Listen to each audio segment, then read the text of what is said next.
You have no idea how dangerous you are. Her voice slipped out like a secret, soft and low, barely reaching over the hum of the office AC. I froze, caught somewhere between wanting to laugh at the absurdity of her statement and wanting to believe every word. She wasn't smiling, but there was a flicker, an almost imperceptible light, in her eyes that made my chest tighten. Her name was Victoria. Mid-40s, sharp edges softened by years of laughter and quiet sorrow. She had that effortless way of commanding a room without raising her voice, and yet, right now, the office felt smaller than it should, and it was only the two of us. I, 24 and still fumbling my way through my first real job, felt like a kid trespassing in a world I didn't fully understand. I'd only met her a few times, formally of course. She was my boss's ex-wife, visiting to settle some lingering paperwork. That made the attraction illegal in a way that was thrilling, terrifying, and stupidly magnetic all at once. But there she was, leaning against the edge of the desk, a half-empty cup of coffee in her hand, the heat from it making her fingers tremble slightly. "You remind me of my first love," she murmured, and I blinked, unsure if I should laugh, deny it, or let myself feel it. My heart did something unpredictable, a little hop in my chest that I couldn't hide, no matter how hard I tried. The room smelled faintly of vanilla and old books, a combination that made me want to lean closer, to breathe it in like some forbidden perfume. I caught her glance lingering on me longer than necessary, and she quickly looked away, pretending to check her phone. Her lips pressed together, a micro-behavior that screamed restraint, or maybe fear. I couldn't tell which, and I didn't know if I wanted to. "First love, huh?" I said, my voice probably too casual. "I hope I'm at least the interesting kind." She laughed, a sound like water spilling over smooth stones, unpolished and raw. But then her eyes darkened, and for a heartbeat, she looked like someone carrying a weight I didn't dare try to lift. I wanted to ask, but I didn't. I wanted to reach for her hand, but I didn't. Every instinct screamed to stay put, to not ruin the fragile balance between curiosity and propriety. Yet, something in the way she shifted her weight, the subtle arch of her brow, the way her fingers twitched against the coffee cup, made me wonder if she wanted me to push. I started, unsure how to finish. Words felt useless, meaningless next to the quiet gravity between us. She tilted her head slightly, her gaze locking onto mine, and the office seemed to shrink again. "Be careful," she said, this time her voice more warning than tease. "You have a way of sneaking under skin that isn't always welcome."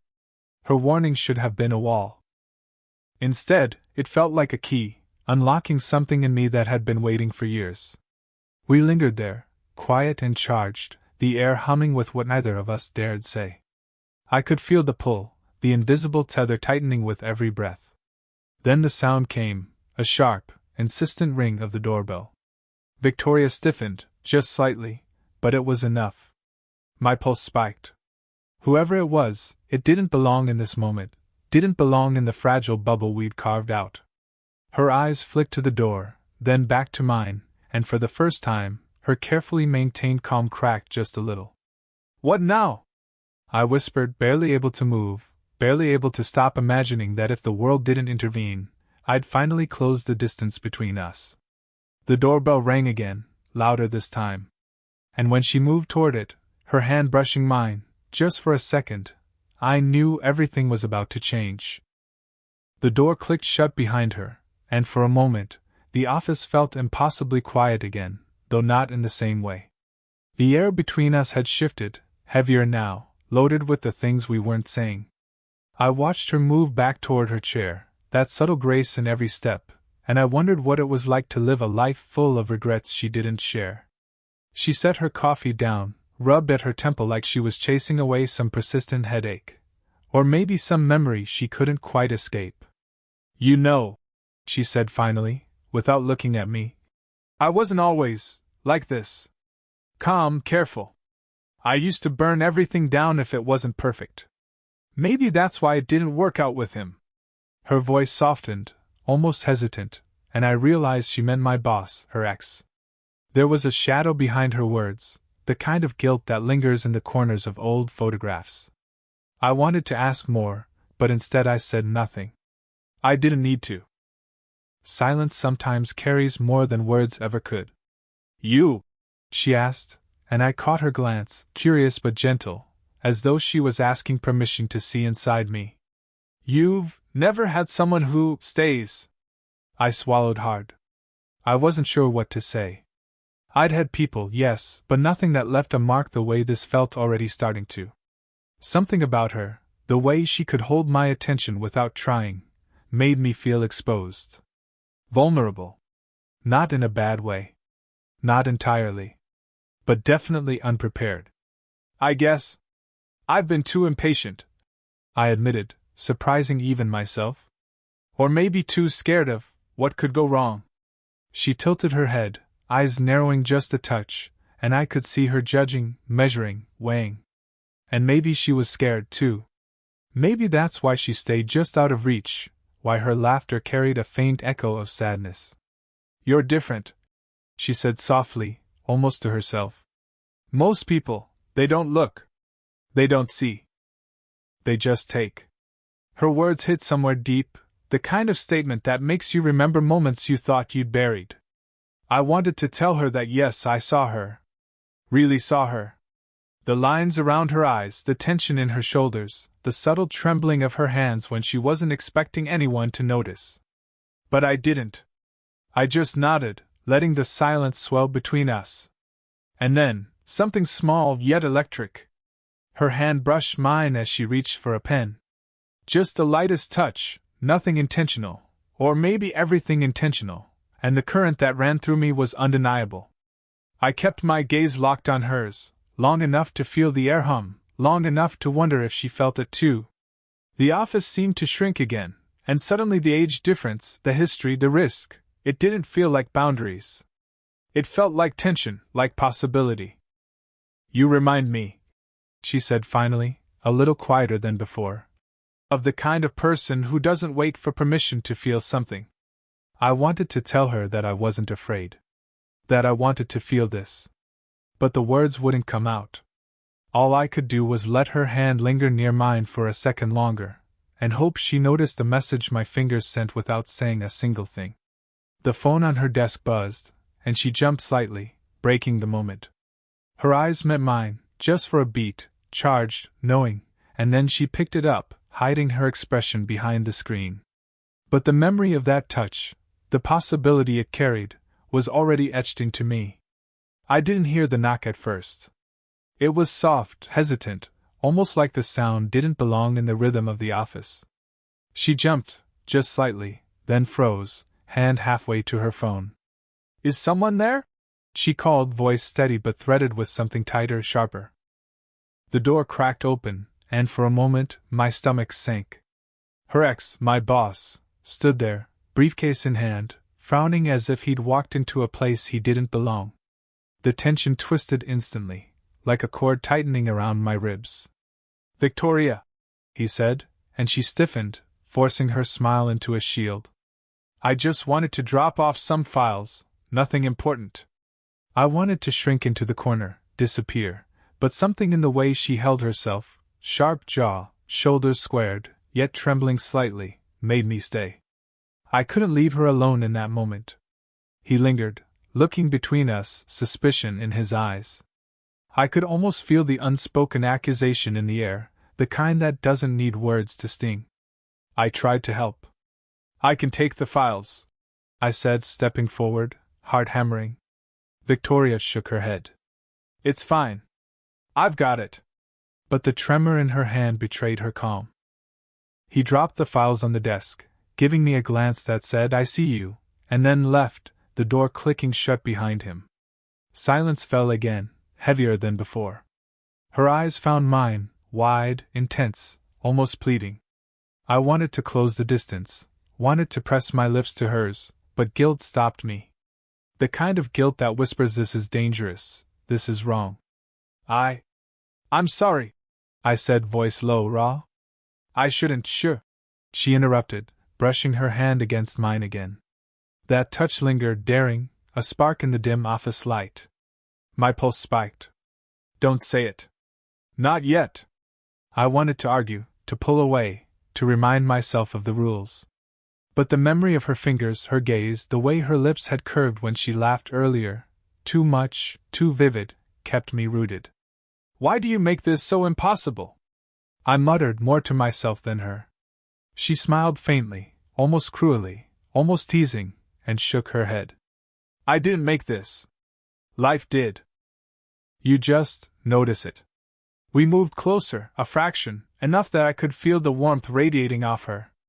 Enough that her scent, coffee, vanilla, something faintly like rain-soaked earth, filled my lungs. The office phone rang, shattering the moment, and her hand jerked back like she'd been burned. I swallowed hard. Maybe we should stop before someone walks in again. Her eyes darkened, a storm barely contained. Maybe, she whispered. And yet she didn't step back.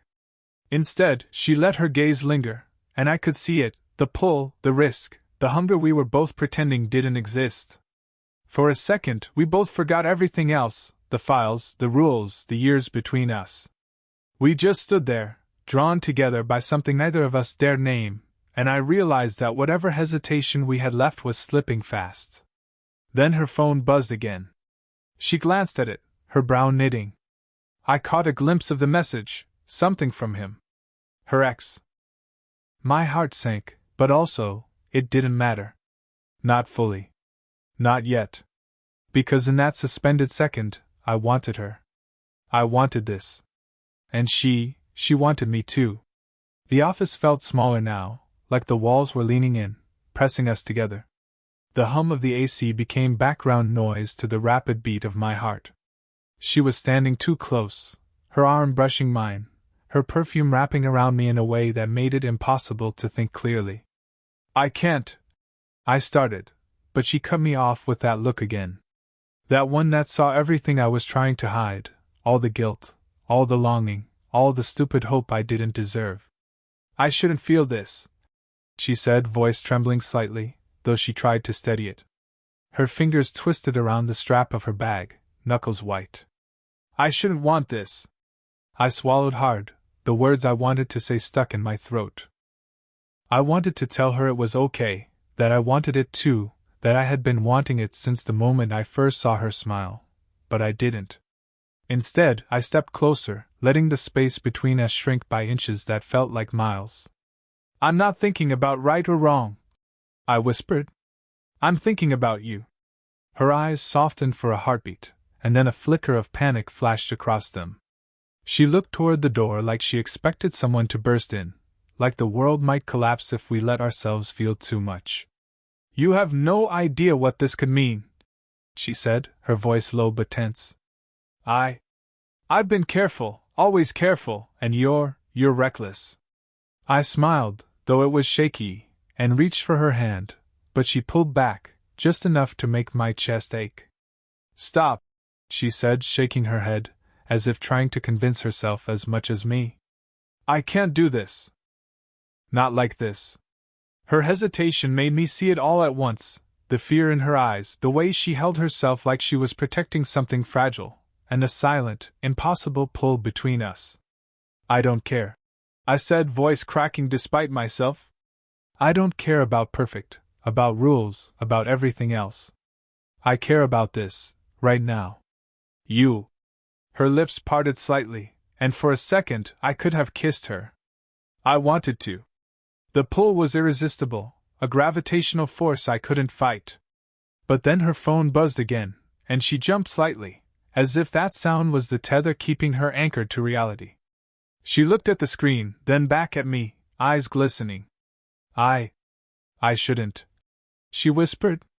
And yet, she didn't move away. I stepped closer, slowly, cautiously, every nerve in me alive, every thought consumed by her. She bit her lip, hesitation and desire warring in her expression. I don't know if I can wait, I said, almost too loud, almost too desperate. Her gaze locked on mine, a storm of longing, fear, and need in her eyes. The office seemed to hold its breath with us, the moment stretching, fragile and dangerous. And then, a knock at the door. We both flinched, the spell breaking, but neither of us moved away. Our shoulders brushed, our hands almost touched. Everything between us hung by a thread. I looked at her, and she looked back. We both knew this was the point of no return. I wanted to reach out. She wanted me to. And yet, the moment waited, suspended, electric, impossible. The office was quiet now, but the tension between us hadn't faded. If anything, it had thickened, wrapping around us like smoke. I was still standing close, heart hammering, watching her fidget with the hem of her blouse, trying to anchor herself to some sense of control. And then my phone buzzed. A text from my roommate. Didn't know your boss's ex was hanging around the office. Just FYI, she's talking about you. I froze. My stomach lurched. Talking about me? What the hell had she said? My eyes flicked to Victoria. She was looking at me, uncertain, brows knitted together. What is it? She asked, voice careful. I shook my head, fingers trembling slightly as I typed a quick reply to my roommate. But the damage had already started. Her gaze followed me, sharp now, calculating. Maybe we should step outside, she said, voice lower than before, almost pleading. As soon as we reached the hallway, she leaned against the wall, running a hand through her hair. Her eyes were fierce, stormy, but vulnerable. I didn't mean for anyone to notice. I didn't want it to be like this. I swallowed hard. Notice what? That we... She shook her head. I've been careless. I thought I could handle you. But now... Her words caught in her throat, swallowed by the fear she'd been holding back. The twist hit me like ice. She wasn't just risking gossip. She was risking everything. Her ex. My job. Our reputations. The very fragile trust we'd been building. And suddenly, the desire that had been pulling me toward her felt like it could destroy us both. Victoria, I said, trying to steady my voice. I don't care what anyone thinks. Not really. I only care about this. Her hands trembled as she pressed them against her temples. You don't understand. People talk. People judge. I didn't want it to go this far. Not yet. I stepped closer, gently placing a hand near hers, careful not to touch her. The electricity between us was maddening. It's already gone this far, I said softly. We can't ignore it now. Not how I feel. Her lips parted, a whisper of sound escaping. I shouldn't. You shouldn't. It's too messy. Messy. Dangerous. Forbidden. All the words I'd been whispering to myself for weeks suddenly shouted in my head. And yet I couldn't pull away. The hallway grew quieter as we lingered, suspended between risk and desire. She looked at me, eyes glistening with the weight of a decision she hadn't made yet. I could see it, the part of her that wanted to throw caution aside, and the part that feared the consequences too much. Then her phone rang, loud and urgent. She jumped, and the screen flashed a name I didn't recognize. Her hand shook as she silenced it. I saw the flicker of panic, of betrayal, even in just a glance. And in that instant, I realized that nothing between us would ever feel safe again. Yet, as her chest rose and fell, her gaze found mine again, raw and unguarded. The pull, the magnetism, the dangerous possibility, it was still there. I wanted to take her in my arms. She wanted me to. But now, more than ever, the stakes had been raised. And I knew we couldn't ignore what came next. The office was empty now, the hum of fluorescent lights filling the space with a low, constant thrum. We stood there, facing each other, a gulf of words unspoken stretching between us. Every instinct screamed to speak, to move, to bridge the impossible distance, but the fear lingered, sticky and heavy. I can't keep pretending this isn't happening, I said finally, voice low, shaking despite myself. I can't. I don't want to. Her eyes searched mine, wide and raw, a storm of longing and guilt and something fragile I'd never seen before. She pressed her palms to her face, then lowered them slowly, trembling. I thought I could control it. I thought I was protecting us both. I stepped closer, ignoring the knot of anxiety that twisted my stomach. Protecting us? Or protecting yourself? She flinched, and then laughed, a short, brittle sound, almost like breaking glass. Maybe both, she whispered. Her voice cracked, and I caught the tiny tremor in her hands as they hovered just above mine. I wanted to reach for her, but I hesitated, studying the small gestures that told me more than words ever could. The way she leaned slightly forward, the way her breath hitched, the way her lips parted like she wanted to confess, or beg, or surrender. I don't care about safe, I said, letting my hand brush hers, just barely. I care about you. All of you. The messy, the impossible, the everything. Her eyes glistened with something I couldn't name, fear maybe, but also relief. She exhaled, long and shaky, and closed the distance by the tiniest fraction, enough that our shoulders brushed. And if it all falls apart? She asked, voice small. If I'm wrong, if we take it as it comes, I said, letting my fingers graze hers. The touch was electric, a promise and a question all at once. I'm done waiting. I'm done being careful. With you, I don't want to be careful anymore.